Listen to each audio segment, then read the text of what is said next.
तर जय भीम जय संविधान. मी रोहित मस्के आणि आपण पाहत आहात भीमशाही. तर आज आपण आलो आहोत कल्याणमधील आंबेडकर उद्यानमध्ये. वैभव गीते साहेब आहेत आपल्यासोबत, NDMJ national Dalit movement for justice चे ते राज्य सचिव आहेत आणि आज आपल्यासोबत ते जोडले आहेत संकेत भोसले हत्येप्रकरणी. तर जाणून घेऊया त्यांची प्रतिक्रिया काय. तर साहेब, संकेत भोसलेची जी हत्या झाली भिवंडीमध्ये, त्याच्यावरती NDMJची भूमिका काय?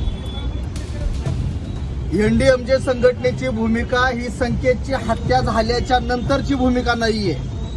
संकेतची हत्या 21 तारखेला तो मृत होण्याच्या अगोदर 14 फेब्रुवारीला संकेत भोसले याच्यावरती प्राणघातक हल्ला झाला, त्याला किडनॅप केलं. त्या दिवसापासून संकेत हा ऍडमिट होता, अनकॉन्शियस होता, त्याला बोलता येत नव्हतं, तो बेशुद्ध अवस्थेत होता, त्याच्यावरती औषध उपचार चालू होता. त्या दिवसापासून मी स्वतः त्याच्या कुटुंबियांच्या आणि वैद्यकीय अधिकाऱ्यांच्या संपर्कात होतो, परंतु दुर्दैवाने आपण संकेतला वाचवू शकलो नाही. आणि 21 तारखेला त्याचा मृत्यू झाल्याच्या नंतर 22 तारखेला सर्वात अगोदर मी NDMJचा राज्य सचिव या नात्याने संकेतच्या कुटुंबियांना भेटलेलो आहे आणि माझ्यानंतर मग महाराष्ट्रातली आपली इतर मंडळी त्या ठिकाणी भेटत आहे. प्रश्न याच्यावरती संपत नाही. प्रश्न सुरू होतो की आंबेडकरी अनुयायी पक्ष संघटना या माणसाच्या मृत्यूच्या नंतर का जाग्या होतात? मृत्यू होण्याच्या अगोदर त्याची दखल का घेतली जात नाही? याचा हा जो प्रश्न आहे, हा प्रश्न निकाली लागला पाहिजे. हा प्रश्न हा आजचा प्रश्न नाहीये. जोपर्यंत माणूस जिवंत आहे त्याच्यावर अन्याय अत्याचार होतोय, मग तो जागेवरून होत असेल, जमिनीवरून होत असेल किंवा जाती अत्याचारातून होत असेल, त्याच वेळेस त्याला मदतीची आवश्यकता आहे. आज संकेत भोसले यांचं जे कुटुंबीय आहे त्या कुटुंबियांना खरी कायदेशीर जी कार्यवाही आहे त्याची गरज आहे आणि त्याच्या 2 जबाबदाऱ्या आम्ही स्वीकारलेल्या आहेत. त्याच्या 2 जबाबदाऱ्या अशा आहेत की एक, विशेष सरकारी वकिलाची नियुक्ती करणे आणि दुसरी, संकेत भोसलेंच्या कुटुंबियांचं पुनर्वसन करणे. हे दोन्ही चॅलेंज अतिशय अवघड, अशक्य नाहीत पण अतिशय अवघड आहेत. त्याचं कारण असं आहे की विशेष सरकारी वकिलाची नियुक्ती त्याच्यामध्ये करणं हे असं म्हटलं जात आहे, त्याचं सांगितलं जात आहे की आरोपी हे मुख्यमंत्री महोदयांच्या, एकनाथजी शिंदे साहेबांच्या गटाच्या शिवसेनेचा त्याच्यातला जो प्रमुख आरोपी आहे तो आहे. आता त्या आरोपीला शिक्षा लावण्यासाठी मुख्यमंत्री आणि उपमुख्यमंत्री हे विशेष सरकारी वकिलाची नियुक्ती होऊ देणार नाहीत, हे तितकंच खरं आहे. परंतु तरी सुद्धा आम्ही NDMJ संघटनेचे सगळे पदाधिकारी सामाजिक कौशल्य पणाला लावून त्याच्यामध्ये संकेत भोसलेंचे वडील, आई आणि कुटुंबीय ज्या वकिलाचं नाव सुचवतील त्या वरिष्ठ वकिलाची नियुक्ती विशेष सरकारी वकील म्हणून आणण्याची जबाबदारी ही मी स्वतः त्या कुटुंबाला भेटल्याच्या नंतर त्यांना शब्द दिलेला आहे. दुसरी जबाबदारी, त्या कुटुंबातील एका सदस्याला शासकीय नोकरी लावायची आणि त्या कुटुंबाचं पुनर्वसन करायचं, ही सुद्धा जबाबदारी मी स्वीकारलेली आहे. आणि मी ती जबाबदारी महाराष्ट्रातल्या 632 खून प्रकरणांमध्ये घेतलेली आहे. त्याच्यातल्या 39 खून प्रकरणांमध्ये त्या कुटुंबियांचं पुनर्वसन मी यापूर्वी करून दाखवलेलं आहे, म्हणून ती सुद्धा जबाबदारी मी घेतलेली आहे. एकदा का कुटुंबाचं पुनर्वसन झालं की कुटुंब त्या घटनेचा पाठपुरावा व्यवस्थित करतं आणि एकदा का त्या केसमध्ये विशेष सरकारी वकिलाची नियुक्ती झाली का विशेष सरकारी वकील विशेष लक्ष घालून त्या खटल्यामध्ये कन्व्हिक्शन, आरोपीला शिक्षा कशी लागेल याच्यावरती विचार करून तशा प्रकारचा खटला विशेष सरकारी वकील लढत असतो. त्याच्यामुळे या 2 गोष्टी त्या ठिकाणी खूप महत्वाच्या आहे. मी एकमेव नेता आहे की त्यांनी संकेतच्या कुटुंबियांना जाऊन नुसता भेटलेला नाही, तर ह्या 2 जबाबदाऱ्या मी स्वीकारलेल्या आहेत. माझ्या व्यतिरिक्त महाराष्ट्रातील इतर नेते मंडळी सुद्धा त्या ठिकाणी जात आहेत, आंदोलन करतायत, पण जबाबदारी कुणीही स्वीकारलेली नाहीये. आंदोलन मोर्चे आम्ही सुद्धा काढतोय, प्रयत्न करतोय, पण जबाबदारी स्वीकारावी लागते. म्हणजे जायचं, सांत्वन करायचं, भेटायचं आणि फोटो इकडे तिकडे अपलोड करायचं, एवढं नेत्यांनी आणि कार्यकर्त्यांनी करू नये. नेत्यांनी, कार्यकर्त्याचं काम आहे नेत्याला विचारायचं की तुम्ही संकेत भोसलेंच्या कुटुंबियांना भेटून आला, पण जबाबदारी काय स्वीकारली? तुम्ही राहताय कुठं? मुंबईमध्ये राहताय. मुंबईमध्ये काय कमी आहे? मुंबईमध्ये पायलीचे 50 नेते आहेत, इथं मंत्रालय आहे, राष्ट्रीय अनुसूचित जाती आयोगाचं ऑफिस आता आलंय, राज्य अनुसूचित जाती जमाती आयोगाचं ऑफिस आलंय. भिवंडी आणि कल्याणमध्ये एसीपी, डीसीपी, ऍडिशनल सीपी सुद्धा आहेत. ठाणे, कल्याणमधून आणि भिवंडीमधून ठाण्याला जायला 15 रुपये लागतात. ठाण्याला कमिशनर पोलीसचं ऑफिस आहे, समाज कल्याणचं ऑफिस आहे. त्या ठिकाणी कोकण भवनला विभागीय आयुक्ताचं कार्यालय आहे. विभागीय आयुक्त आणि कोकण रेंजचे जे पोलीस विशेष पोलीस महानिरीक्षक आहेत त्यांनी ते कोकण भवनला बसतात. या ठिकाणी काय कमी आहे? 15 ते 20 रुपयांमध्ये नेते मंडळी कार्यकर्ते त्या ठिकाणी जाऊ शकतात. एवढी आपली ताकद नाही. एकटा कमिशनर ऑफ पोलीस आणि कलेक्टर अजून संकेत भोसलेच्या कुटुंबियांना भेटत नाहीत. ही आपली ताकद आहे आंबेडकरी अनुयायांची. ही आपली ताकद नाही. आपण विखुरलेलो आहोत. आजही आपण आंदोलन करतोय, पण ती वेगवेगळी करतोय. हे माझं आंदोलन, हे तुझं आंदोलन, हे 2 जणांनी जायचं, निवेदन द्यायचं आणि 4 जणांचे फोटो टाकायचे. या गोष्टीमुळं आपली दखल कुणी घेत नाही. शेतच कुंपणच शेत खात आहे असा जो आरोप मी करतोय, त्याचं कारण असं आहे की मुख्यमंत्री महोदय हे अॅट्रॉसिटी ऍक्टच्या अंमलबजावणीसाठी असलेल्या राज्यस्तरीय उच्चाधिकार दक्षता व नियंत्रण समितीचे अध्यक्ष आहेत, पदसिद्ध अध्यक्ष आहेत, कायदेशीर अध्यक्ष आहेत. परंतु त्यांनी या राज्यस्तरीय उच्चाधिकार बैठकीची एकही बैठक लावलेली नाही. त्याच्यावरती कार्यवाही करायचं तर लांबच राहिलं. माननीय हर्षदीप कांबळे साहेब जे प्रधान सचिव आहेत उद्योग, ऊर्जा आणि खनिकर्म विभागाला, त्या हर्षदीप कांबळे साहेबांनी या ऍक्टच्या संदर्भामध्ये अंमलबजावणी करायला आणि प्रतिबंधात्मक उपाययोजना करण्यासाठी एकही बैठक अद्याप बोलवलेली नाही. त्याच्यावरती कार्यवाही केलेली नाही. त्याच्यामुळं जर Thane collector, CP, commissioner of police जर संकेतच्या कुटुंबियांना भेट देत नाहीत आणि तिथं सांत्वन करत नाहीत, प्रतिबंधात्मक उपाययोजना करत नाहीत, तर कुंपणच शेत खात आहे हा जो माझा आरोप आहे, तो आरोप नसून ते खरं आहे. ते खरं आहे. ते जर खोटं असेल तर त्यांनी खोटं आहे म्हणून सांगावं. त्यांच्या एखाद्या पदाधिकाऱ्याला, प्रवक्त्यांनी मला सांगावं, बोलावं, मीडियाच्या माध्यमातून सांगावं की तुम्ही बोलताय हे खोटं आहे. अरे एका नगरसेवकाची हत्या, एका नगरसेवकावरती गोळीबार झाला या कल्याण याच्यामध्ये, महेश गायकवाडांवरती गणपत गायकवाड आमदार जे आहेत त्यांनी केला. आणि त्याला भेटण्यासाठी खासदार, मंत्री आणि सगळे माणसं मुख्यमंत्र्यांसह त्या ठिकाणी गेली. का? तर तो त्यांच्या पक्षाचा आहे, तो त्यांचा कार्यकर्ता आहे. अरे संकेत भोसलेची हत्या झाल्यावरती मुख्यमंत्री, खासदार, आमदार, लोकप्रतिनिधी यांची पावलं त्यांच्या कुटुंबियाच्या घरी सांत्वन करण्यासाठी का गेली नाहीत? अरे तुम्ही काय आमच्यावरती उपकार करत नाही. तिथं जाऊन कायद्यात तरतूद आहे आणि त्या तरतुदीची अंमलबजावणी करण्यासाठी आमची ही सगळी धावपळ आहे. इथून पुढची जी आमची भूमिका आहे ती भूमिका आमची कठोर आहे. एखाद्या अधिकाऱ्यावरती अॅट्रॉसिटी ऍक्ट नुसार कलम 4 नुसार गुन्हा दाखल करायला आम्ही अजिबात मागं पुढे पाहणार नाही. यापूर्वी सुद्धा आम्ही ते केलेलं आहे. म्हणून संकेत भोसले यांचं कुटुंबीय आता एकटं कुटुंबीय नाहीये. यापूर्वी सुद्धा महाराष्ट्रामध्ये अनेक हत्याकांड झालेले आहेत. त्या हत्याकांडामध्ये सुद्धा सगळे पाठपुरावे आम्ही एनडीएमच्या संघटनेने केलेले आहेत आणि त्यांना न्यायही आम्ही मिळवून दिलेला आहे. नितीन आगे खून प्रकरणामध्ये नितीन आगेचे वडील राजू आगे यांचा मृत्यू झालेला आहे. पण नितीन आगेचा खटला हा औरंगाबाद उच्च न्यायालयामध्ये अपिलामध्ये आहे आणि अल्पवयीन मुलांचा जो खटला आहे त्याच्यातल्या अल्पवयीन आरोपींचा तो अहमदनगरचा जुवेनाईल या कोर्टामध्ये सुरू आहे. तो खटला सुद्धा आम्ही लढतोय. खैरलांजीमध्ये भैयालाल भोतमांगेंना न्याय मिळाला नाही असं म्हणणारी माणसं आपल्याकडे आहेत. पण भैयालाल भोतमांगेंना प्रत्यक्ष मदत करणारा हा एकमेवच संघटना होती, ती national Dalit movement for justice ही संघटना आहे. भैयालाल भोतमांगे साहेबांच्या मृत्यूच्या नंतर अजून सुद्धा त्याच्यात विशेष अनुमती याचिका दाखल सुप्रीम कोर्टामध्ये करावी याकरिता आम्ही भांडतोय. आम्ही नुसतं भांडत नाही तर कायदेशीर न्याय मागतोय. या ठिकाणी मी पुन्हा एकदा संकेत भोसले या खून प्रकरणामध्ये नुसत्या संकेत भोसलेचा विचार करून चालणार नाही. संकेत भोसलेंच्या सह महाराष्ट्रातले जे 632 खून प्रकरण आहेत आणि प्राणघातक हल्ले आहेत, जातीवाचक शिवीगाळ आहे, बलात्कार आहेत, हे जवळपास 5 वर्षामध्ये 16,268 गुन्हे हे अॅट्रॉसिटी ऍक्ट नुसार दाखल झालेले गुन्हे आहेत. बिगर दाखल झालेले गुन्हे पोलिसांनी मिटवलेले, पोलिसांनी गुन्हे दाखल न करून घेतलेले असे तर शेकडो नाही हजारामध्ये याची गणना होईल. खोट्या केसेस होत आहेत. खोट्या केसेस अॅट्रॉसिटी करणाऱ्यांवरती होत आहेत आणि ही केसेस दाबल्या जात आहेत. हे असं सगळीकडे चालू असताना संकेतच्या कुटुंबियांच्या संदर्भामध्ये जी आपल्या नेते मंडळींची भूमिका आहे त्या नेते मंडळींच्या भूमिकेशी मी सहमत नाही.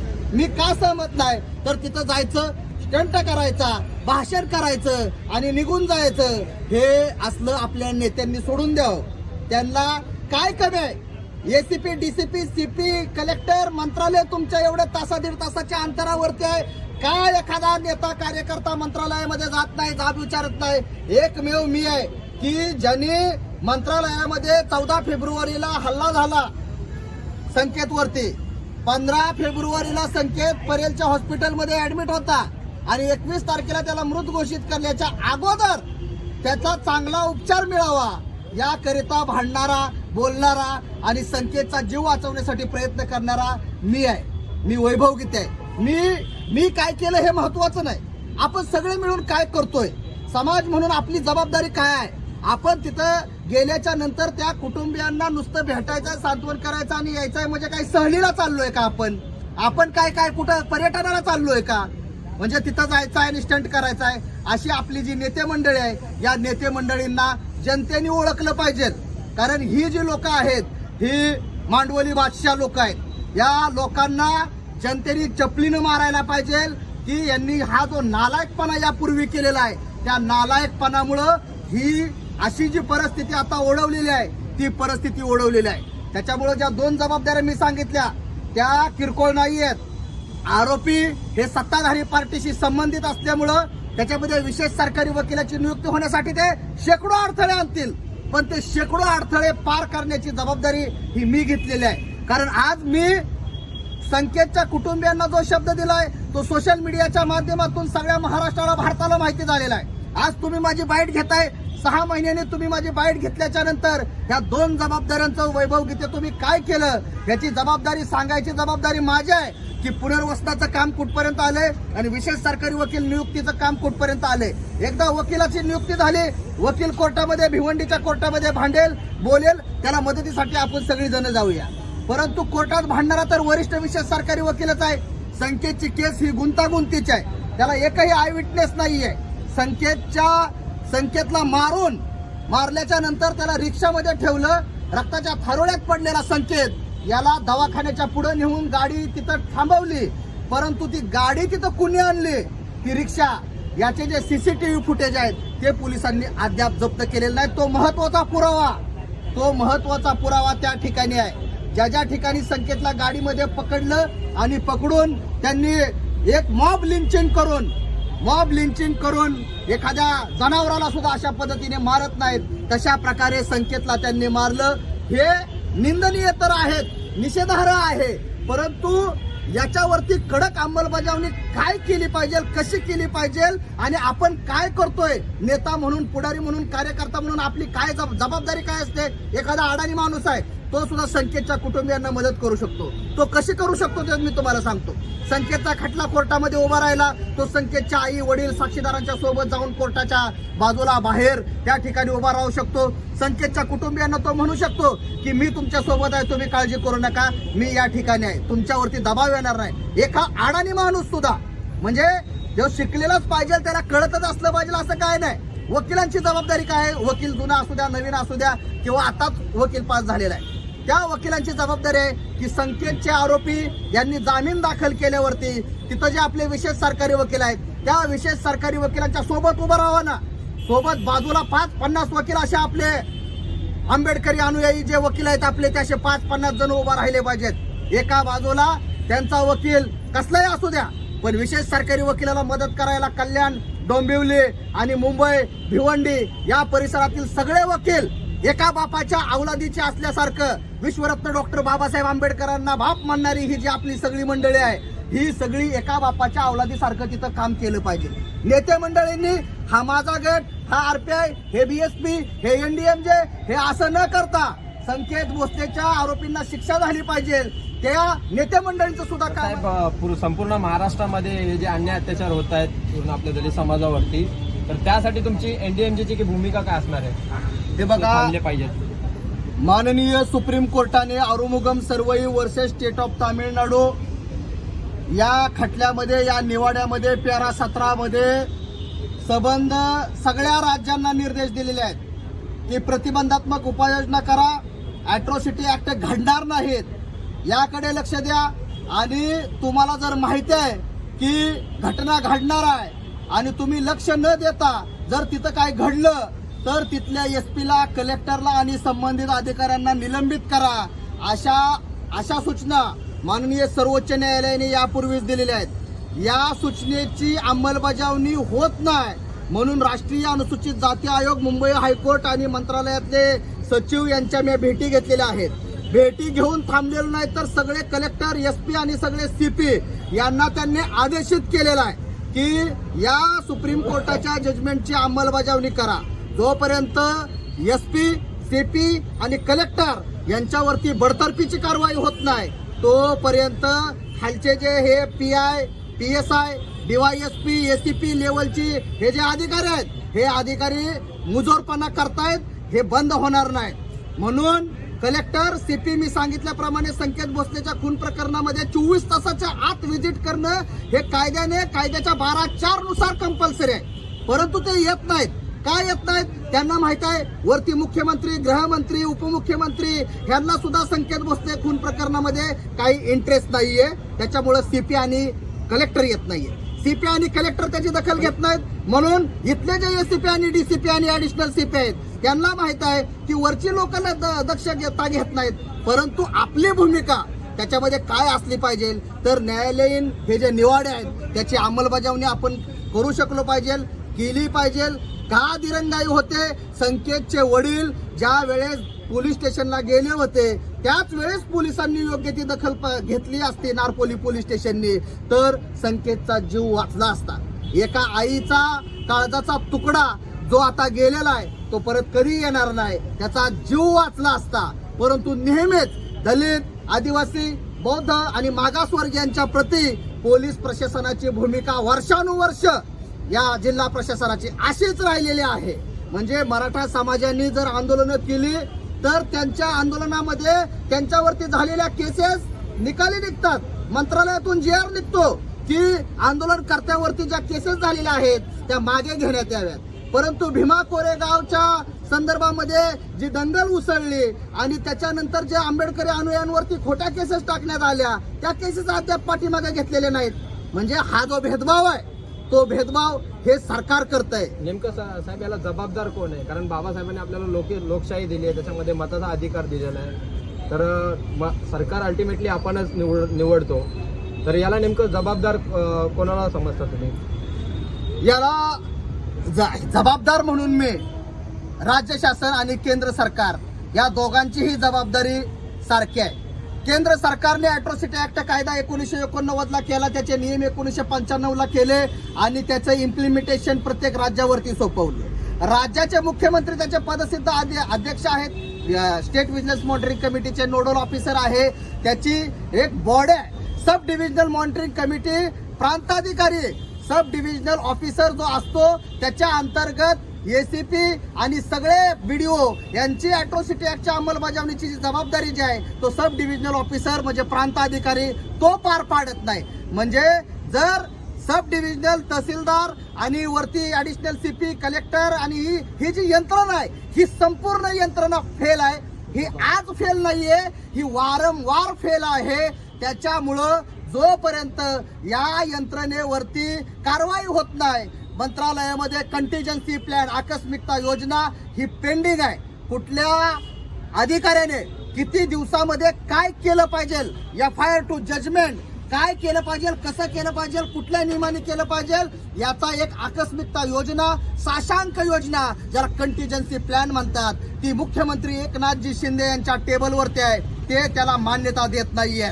त्याच्या अगोदर धनंजय मुंडे सामाजिक न्याय मंत्री होते, त्यांनी सुद्धा त्या फाईलला हात लावला नाही. त्या फाईलवरती धूळ साचलेले आहे.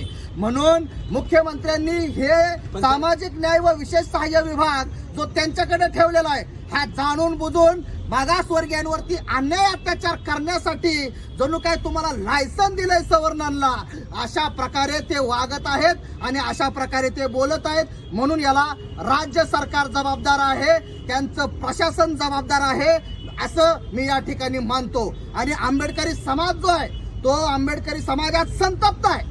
आंबेडकरी समाज हा रागावलेला आहे. त्याला संकेत भोसलेची जी हत्या झालेली आहे, ही हत्याचा जेवढा निषेध समाज करतोय तेवढा कमी आहे. आज आमच्याकडे नगरसेवक जरी आमचे नसतील, आमदार खासदार आमचे नसतील, तरी सुद्धा हा जो समाज आहे, ह्या समाजामध्ये या सरकारला खाली खेचण्याची ताकद आहे, हे सरकार पाडण्याची ताकद आहे. आज जी अस्वस्थता माणसांमध्ये आहे, आंबेडकरी अनुयायांमध्ये आहे, ही अस्वस्थता त्यांनी संकेत भोसले खून प्रकरणापुरती मर्यादित ठेवू नये. येणाऱ्या लोकसभा इलेक्शनमध्ये आणि विधानसभा इलेक्शनमध्ये ह्या मनुवादी सरकारला गाडून त्यांनी दाखवून द्यावं की संकेत भोसलेची हत्या करणाऱ्यांना पाठीशी घालणारं सरकार आम्ही निस्ते नाबूद करून टाकलेला आहे. हा संदेश आंबेडकरी अनुयायांनी देणं गरजेचं. जो विचाराने पक्का आहे तो माणूस निळ्या झेंडा सोडून कुठेही जात नाही. त्याच्यामुळं निळ्या झेंड्याची माणसांमध्ये आजही ती रग आहे, ताकद आहे. अनेक वेळा सरकारला आम्ही झुकायला लावलेला आहे आणि या वेळेस सुद्धा सरकारला आम्ही झुकायला लावू एवढी ताकद आमची आहे.